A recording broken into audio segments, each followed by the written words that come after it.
마음을 걷는 시간, 마음 산책. 자식에게 뭐든 다 말하는 게 정말 좋은 부모일까요? 사실 우리는 그렇게 배워왔습니다. 가족에게 숨기는 건 나쁜 거다. 내 자식이니까 있는 그대로 다 말해야 한다. 하지만 말입니다. 그건 젊을 때 이야기입니다. 나이 들어서도 자식에게 모든 걸 털어놓는 건 사랑이 아니라 부담이 될 수 있습니다. 그리고 그 부담은 부모와 자식 사이의 관계를 조금씩 틀어지게 만듭니다. 엄마, 또 그 얘기야? 아빠, 그건 이제 제 앞에서 안 했으면 좋겠어요.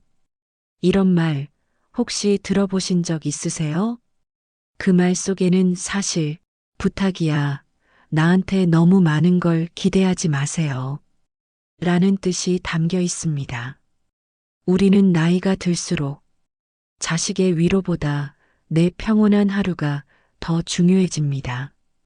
조용히 밥 먹고 따뜻한 햇살 아래서 낮잠 한 번 자는 게 큰 행복이 되잖아요. 그러니까 꼭 기억하셔야 합니다. 노후에 진짜 필요한 건 다 말하는 용기가 아니라 지킬 건 지키는 지혜입니다. 오늘 영상에서는 자식에게 무조건 숨겨야만 내 노후가 편안해지는 이야기 5가지를 말씀드리려 합니다. 들으시다 보면, 아, 이건 내가 자식에게 너무 쉽게 말했구나 하는 부분이 분명 있을 겁니다. 끝까지 함께 해주세요.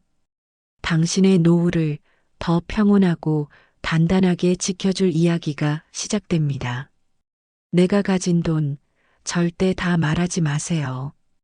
이 한마디가 당신 노후의 평온을 지켜줄 수 있습니다. 왜냐고요? 자식은 그럴 의도가 없어도 부모가 가진 돈을 듣는 순간 그걸 예정된 자원으로 여기기 시작합니다. 언젠간 내게 올 돈, 필요하면 도와줄 수 있는 돈. 그 생각이 자식의 머릿속 깊이 박히는 겁니다.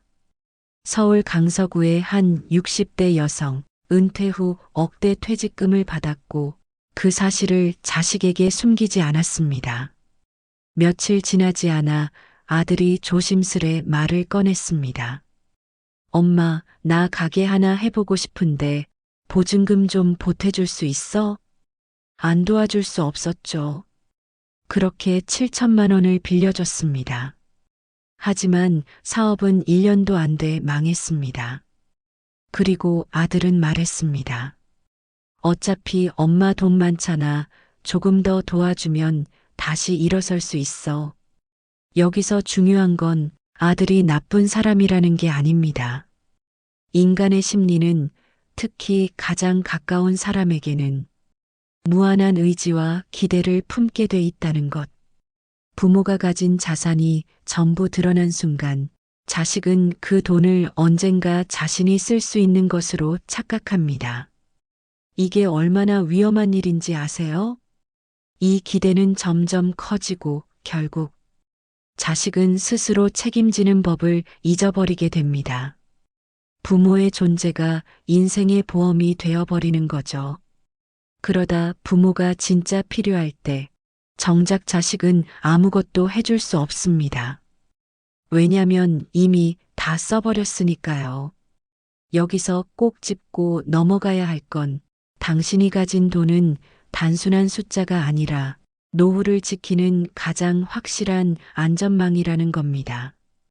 그 돈이 있어야 아플 때 병원비 걱정 없이 치료받을 수 있고 그 돈이 있어야 의지할 가족이 없을 때 요양시설을 선택할 수 있으며 무엇보다도 그 돈이 있어야 자식에게 의존하지 않고 당당하게 존엄을 지키며 살 수 있습니다.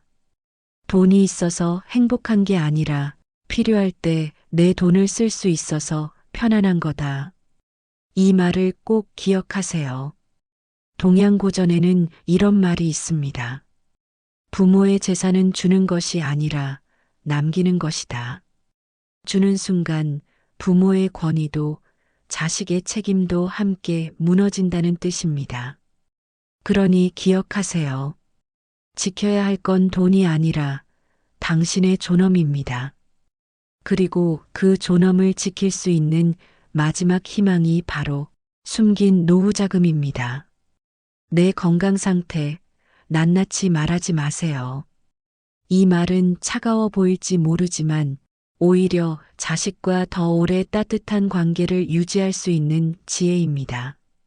많은 부모들이 나이 들수록 자식에게 건강 이야기를 털어놓습니다.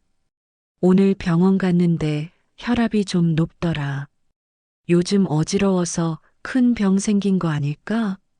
물론 걱정이죠. 자식이 알아야 대비할 수 있을 거라 생각하니까요. 그런데 그 말 정말 자식에게 도움이 될까요? 서울 양천구에 사는 60대 박 여사는 작은 건강 이상에도 늘 아들에게 카톡을 보냈습니다. 혈압 수치, 약 이름, 병원 진료 내용까지 하나하나 전달했죠. 처음엔 아들도 걱정해주며 반응했지만 몇 달 지나자 답장은 점점 짧아지고 어느 날부턴가 읽고도 아무 말이 없게 됐습니다. 박 여사는 서운함을 느꼈지만 사실 아들의 입장에선 감당이 안 됐던 겁니다. 자신의 삶도 힘든데 매일같이 부모의 건강 불안까지 떠안는 상황. 결국 연락 횟수는 줄고 사이도 멀어졌습니다. 하버드 건강보고서에 따르면 성인 자녀가 부모의 만성질환 이야기를 반복해서 들을 경우 스트레스 호르몬인 코르티솔 수치가 상승하고 심리적 부담감과 정서, 회피 성향이 높아진다고 합니다. 즉, 부모가 걱정을 나눌수록 자식은 오히려 더 멀어질 수 있다는 뜻입니다. 게다가 자식 입장에선 내가 뭘 해줘야 하나? 라는 부담을 느끼게 되고 그 책임감을 회피하기 위해 아예 연락 자체를 피하려는 심리가 작동합니다. 부모와 자식의 대화는 의무감이 아니라 정서적인 여유 위에서 피어나야 관계가 오래갑니다. 건강 상태를 모두 말한다고 해서 당장 누가 돌봐주러 오는 것도 아닙니다. 오히려 걱정을 주고 감정을 빼앗기만 하게 됩니다. 그러니 중요한 건강 문제는 꼭 필요한 순간 정제된 정보로 간결하게 전달하는 것이 좋습니다. 지나친 공유는 사랑이 아니라 심리적 짐이 될 수 있다는 걸 기억하세요. 당신의 건강은 자식에게 설명서처럼 낱낱이 펼쳐 보여주는 게 아니라 스스로 돌보며 안심으로 보여주는 겁니다. 배우자 흉, 자식에게는 절대 말하지 마세요. 그건 위로가 아니라 자식에게 짐을 지우는 일입니다. 나는 그냥 힘들어서 털어놨을 뿐인데 내 편 좀 들어주면 안 되니? 이런 말 너무 익숙하죠. 하지만 문제는 자식은 내 편이 아니라 우리 편이라는 사실입니다. 아빠가 미워도 엄마가 답답해도 자식에겐 둘 다 부모예요. 60대 후반의 박 여사는 요즘 딸과 통화가 줄었습니다. 늘 전화할 때마다 남편 이야기를 했죠. 아빠는 진짜 너무 자기밖에 몰라. 젊었을 때부터 나만 고생했지 뭐. 처음엔 딸도 그래. 엄마 힘들었겠네라며 맞장구를 쳤어요. 하지만 그 말이 쌓이고 쌓이면서 딸의 마음에도 기울기가 생기기 시작합니다. 아빠는 왜 그랬을까? 엄마는 왜 그걸 참고 살았지? 나는 누구 닮았지?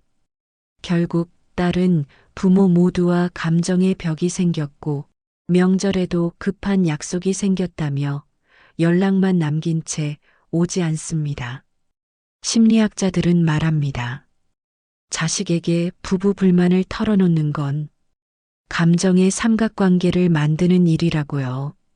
자식은 양쪽의 감정을 모두 받아내야 하고 그 과정에서 자주 죄책감, 혼란감, 거리두기로 반응합니다. 쇼펜하우어는 말했습니다. 중립을 기대하는 순간 자식은 무너진다. 맞는 말이에요. 자식은 중립을 지키려 노력하지만 누군가의 아픔을 반복해서 들으면 결국 그 편을 들게 됩니다. 그리고 반대편 부모와 감정적 단절이 일어나죠. 혹시 이런 생각 드시죠? 딴 사람한텐 못하겠고 내 자식이니까 믿고 말한 건데 바로 그 믿음이 관계를 해칠 수 있다는 걸 기억해야 합니다. 자식에게 기대야 할 건 위로나 공감이 아니라 나를 부모로 바라보는 존중감입니다. 마음이 답답할 땐 같은 세대, 같은 언어를 쓰는 친구에게 털어놓고 자식 앞에서는 품위 있는 침묵을 선택하세요. 그 침묵이 자식에게는 우리 부모님 멋있다라는 존경심이 되고 당신에게는 조용하지만 단단한 평온이 되어 돌아옵니다. 내가 너 키우느라 얼마나 희생했는지 아니? 이 말은 자식의 마음을 닫게 만드는 가장 강력한 문장입니다. 그 말 안에 담긴 마음 모릅니다. 고생했고, 참았고, 포기했고, 그걸 다 버텨낸 건 자식 때문이었으니까. 하지만 자식은 그 말을 들을 때 이렇게 느낍니다. 내가 짐이었구나. 지금도 그 빚을 갚아야 하나. 나는 내 인생을 살고 싶은데 왜 죄책감이 들어야 하지? 60대 중반의 김 여사는 요즘 서운한 게 많습니다. 결혼한 아들이 연락도 줄고 며느리와도 거리감이 생긴 것 같다고 느끼죠. 한 번은 이런 말을 했습니다. 엄마가 그 힘든 시절에 너 유학 보낸 거, 그때 엄마 치과도 못 갔던 거, 너 기억은 하니? 아들은 말없이 고개를 끄덕였고 그날 이후 전화가 더 뜸해졌습니다. 심리학에서 말하는 감정의 빚짐 효과는 이럴 때 나타납니다. 한쪽이 일방적으로 희생을 강조하면 듣는 쪽은 도리어 감정적 회피로 반응합니다. 왜냐면 그건 애정이 아니라 채무의 언어로 들리기 때문입니다. 사실 자식은 대부분 알고 있어요.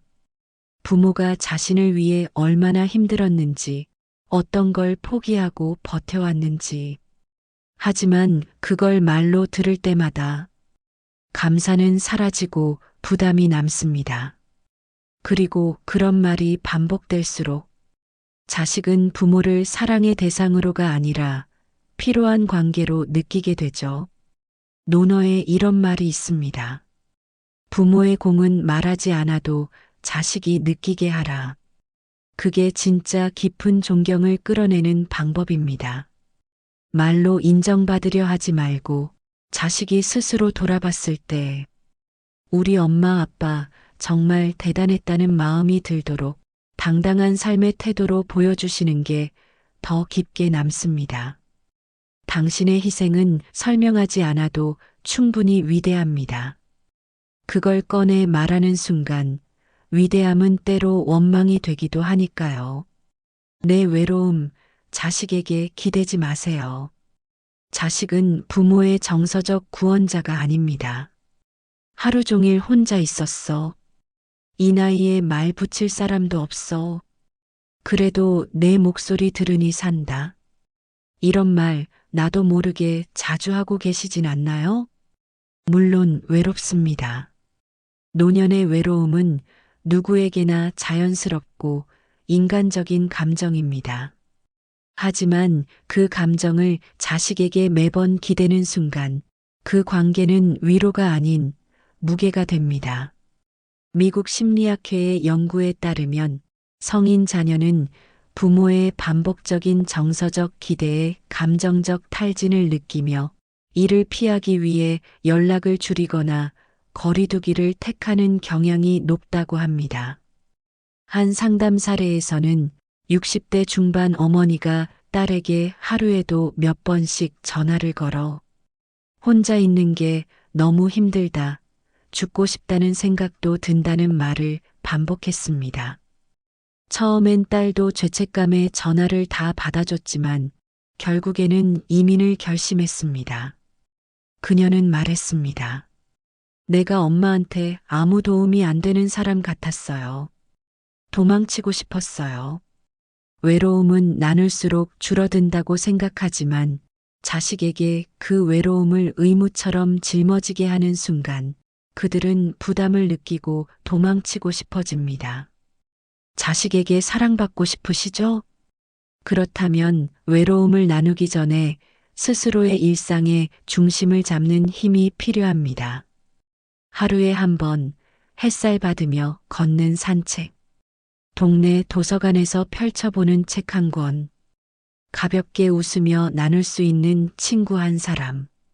이런 소소한 삶의 루틴이 쌓여야 자식과의 대화도 더 밝고 가벼운 정서로 이어질 수 있습니다.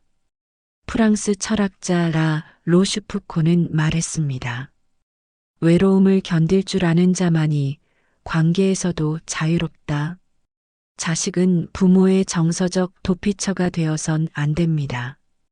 당신의 평온한 일상이 결국 자식에게 가장 큰 안심이 됩니다. 이제부터 자식에게 이렇게 하세요.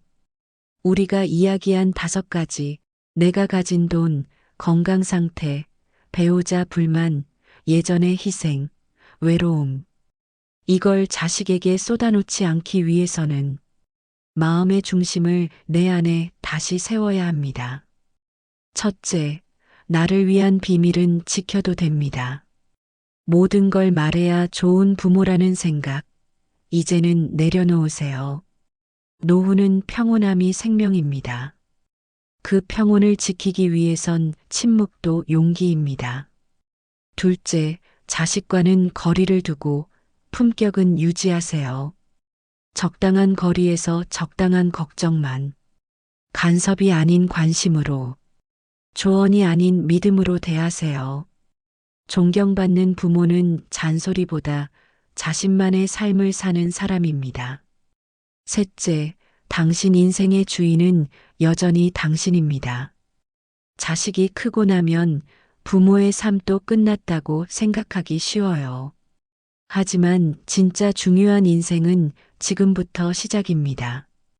혼자 밥을 먹는 시간도, 혼자 잠드는 밤도 스스로의 품위를 지키는 연습이라 생각하세요. 넷째, 말보다 생활을 보여주세요. 나는 괜찮아. 이 말이 설득력 있으려면 당신의 하루가 너무 초라하지 않아야 합니다. 규칙적인 식사, 깔끔한 옷차림, 조용한 취미 하나. 이게 자식에게는 가장 큰 안심입니다. 다섯째, 기대 대신 선택지를 주세요. 자식에게 감정을 기대하지 말고 필요한 말은 짧게, 부탁은 분명하게. 그리고 거절당해도 섭섭해하지 않는 감정의 독립성을 갖추세요. 마지막으로 꼭 기억하세요. 자식이 부모를 공경하는 이유는 부모가 약해 보여서가 아니라 스스로를 존중하는 사람이라는 걸 느끼기 때문입니다. 이제부터 자식에게 이렇게 말해주세요. 나는 내 인생 잘 살아갈 테니 넌 너의 삶에 집중해라. 이 한마디면 됩니다. 이게 바로 자식이 부모를 진심으로 존경하게 되는 순간입니다. 말하지 않는다고 해서 외면하는 건 아닙니다. 숨긴다는 건 속이는 게 아니라 내 감정을 다스리고 관계를 지키겠다는 어른의 선택입니다. 자식에게 모든 걸 털어놓는다고 사이가 더 깊어지는 건 아닙니다. 오히려 말하지 않음으로써 지켜지는 평온, 보여주지 않음으로써 유지되는 품격이 있습니다. 그건 부모가 자식에게 줄 수 있는 가장 조용한 배려이자 마지막 지혜일지도 모릅니다. 어느 시점부터는 사랑은 말보다 침묵으로 완성되는 법이니까요. 그리고 혹시 오늘 이야기 중 당신 마음에 오래 남은 문장이 있다면 댓글로 남겨주세요. 그 짧은 한 줄이 다음 영상을 만드는 큰 힘이 됩니다. 고맙습니다.